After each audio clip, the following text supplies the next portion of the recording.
दिल्ली के तमाम मुद्दों को लेकर बीजेपी के लिए जीत जश्न से ज्यादा एक बड़ी जिम्मेदारी है।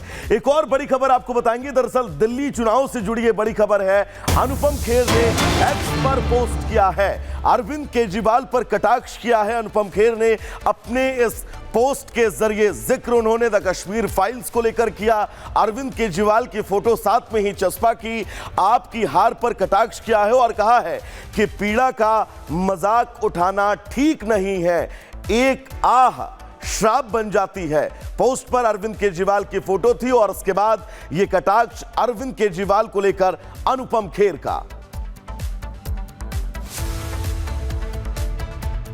कह रहे हैं कश्मीर फाइल्स टैक्स फ्री करो। अरे यूट्यूब पे डाल दो, फ्री फ्री हो जाएगी। टैक्स फ्री क्यों करा रहे हो? इतना ही तुमको शौक है, विवेक अग्निहोत्री को बोलो यूट्यूब पे डाल देगा, सारी पिक्चर फ्री है, सारे जने देख लेंगे एक ही दिन के अंदर। टैक्स फ्री की क्या जरूरत है? कह रहे हैं कश्मीर फाइल्स टैक्स फ्री करो। अरे यूट्यूब पे डाल दो, फ्री फ्री हो जाएगी। टैक्स फ्री क्यों करा रहे हो? इतना ही तुमको शौक है, विवेक अग्निहोत्री को बोलो यूट्यूब पे डाल देगा, सारी पिक्चर फ्री है, सारे जने देख लेंगे एक ही दिन के अंदर। टैक्स फ्री की क्या जरूरत है?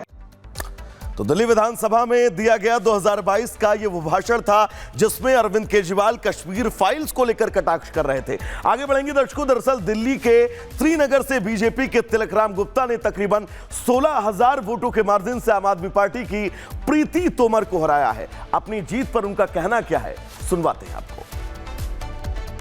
श्रीनगर से बीजेपी ने प्रचंड जीत हासिल की है। इस समय हमारे साथ तिलकराम जी हैं। तकरीबन 15,000 वोट से आपने जीत हासिल की।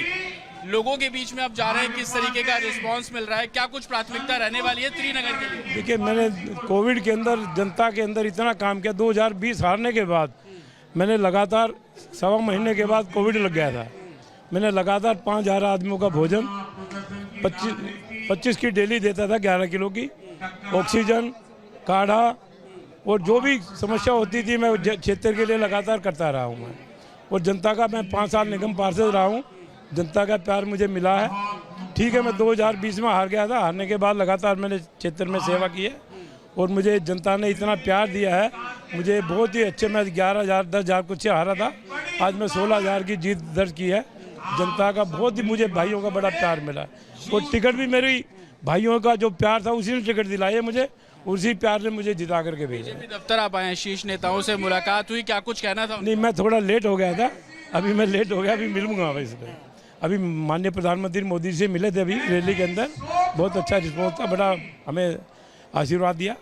लेकिन आम आदमी पार्टी इतनी बुरी आ रही कि तमाम जो बड़े नेता आतिशी को छोड़कर सब लोग आ रहे हैं। क्या लगता है कि किन मुद्दों के से वो पीछे रहेगा और आप लोग आगे? देखिए, आप सभी को पता है कि वो सब भ्रष्टाचारी हैं, सभी जेल के अंदर जा चुके हैं, अब दोबारा जेल में जाने की तैयारी है उनकी।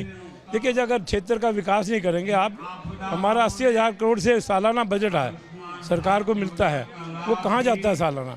और कहीं भी क्षेत्र के अंदर कहीं भी विकास नहीं हुआ। मैं तो अपना क्षेत्र के अंदर देख रहा हूँ, मैं हर गली गली गया हूँ, कहीं पे भी 10 साल के अंदर विकास नहीं हुआ। सबसे पहले तो मैं इंक्वायरी कराऊंगा कि भाई 10 साल के अंदर इतना फंड गया कहाँ, सबसे पहले तो मैंने वो इंक्वायरी करानी है।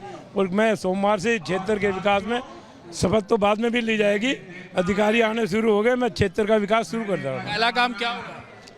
पानी की समस्या सोल्व करेंगे, सीवरों की समस्या सोल्व करेंगे, उसके बाद सड़कों की समस्या लेंगे। तो बीजेपी की तरफ से जीते हुए सभी विधायक ये जानते हैं कि इस बार दिल्ली में बीजेपी की जिम्मेदारी बहुत बड़ी है। फिलहाल दिल्ली चुनाव के बीच एक बार फिर यह साबित हो गया है कि जब मोदी लहर चलती है तो विरोधियों के अंक गणित तक बदल जाते हैं। दिल्ली विधानसभा चुनाव में यही हुआ और 27 साल बाद बीजेपी ने आम आदमी पार्टी को हाफ और कांग्रेस को पूरी तरह से साफ कर दिया। जीत के बाद बीजेपी कार्यालय पहुंचे प्रधानमंत्री ने इसे दिल्ली की जनता की जीत बताया और आम आदमी पार्टी के घोटालों का जिक्र करते हुए साफ कर दिया कि विधानसभा के पहले सत्र में ही CAG रिपोर्ट पेश की जाएगी। रिपोर्ट आपको दिखाते हैं। यमुना मैया की, भारत माता की।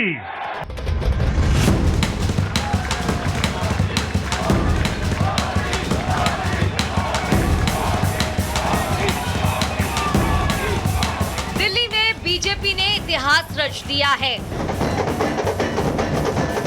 27 सालों के इंतजार के बाद दिल्ली की सत्ता में बीजेपी की धमाकेदार वापसी हुई है। नई दिल्ली, प्रवेश वर्मा, ग्रेटर कैलाश, शिखा रॉय, जंगपुरा, दरविंदर सिंह मारवाह, मॉडल टाउन, अशोक गोयल, पटपड़गंज, रविंद्र सिंह नेगी, मुस्तफाबाद, मोहन सिंह बिष्ट, शकूर बस्ती, करनैल सिंह, मालवीय नगर, सतीश उपाध्याय। दिल्ली चुनाव बीजेपी के लिए अग्नि परीक्षा से कम नहीं था। बड़ी सीटों पर बीजेपी की जीत के पीछे सबसे बड़ा हाथ प्रधानमंत्री नरेंद्र मोदी का है। मोदी की आंधी में आम आदमी पार्टी की झाड़ू बुरी तरह बिखर गई। बीजेपी स्पष्ट बहुमत से 48 सीटें जीतकर सरकार बनाने जा रही है। दिल्ली चुनाव में आपदा का नारा ट्रम्प कार्ड साबित हुआ। मोदी ने दिल्ली से आपदा को खत्म करने की प्रतिज्ञा ली और इतनी जोर से प्रहार किया कि केजरीवाल का किला पूरी तरह ढह गया। आज आडंबर, अराजकता, अहंकार और दिल्ली पर छाई आपदा की हार हुई। जिनको दिल्ली का मालिक होने का घमंड था, उनका सच से सामना हो भी गया कि कांग्रेस एक परजीवी पार्टी बन चुकी है। ये खुद तो डूबती है, अपने साथियों को भी डुबोती है। साथियों, कांग्रेस एक के बाद एक अपने सहयोगियों को खत्म कर रही है। मोदी ने यह भी साफ कर दिया है कि जिस वादे के साथ बीजेपी सत्ता में आई है, उसे किसी भी कीमत पर पूरा किया जाएगा। अर्बनाइजेशन गरीबों को, वंचितों को सशक्त करने का भी एक माध्यम है। दिल्ली भारत का गेटवे है और इसलिए इसे देश का सर्वश्रेष्ठ अर्बन इंफ्रास्ट्रक्चर मिलना ही चाहिए। दिल्ली की आपदा ने लोगों की भावनाओं को, उनकी आस्था को पैरों तले कुचल दिया। अपनी नाकामी के लिए हरियाणा के लोगों पर इतना बड़ा आरोप लगा दिया। साथियों, मैंने चुनाव प्रचार के दौरान संकल्प लिया है कि यमुना जी को हम दिल्ली शहर की पहचान बनाएंगे। बीजेपी के पास सीएम फेस का चेहरा न होना चुनावी मुद्दा बना।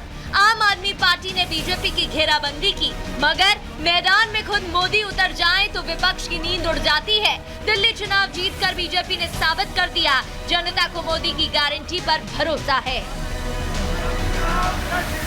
मोदी जी को जय श्री राम।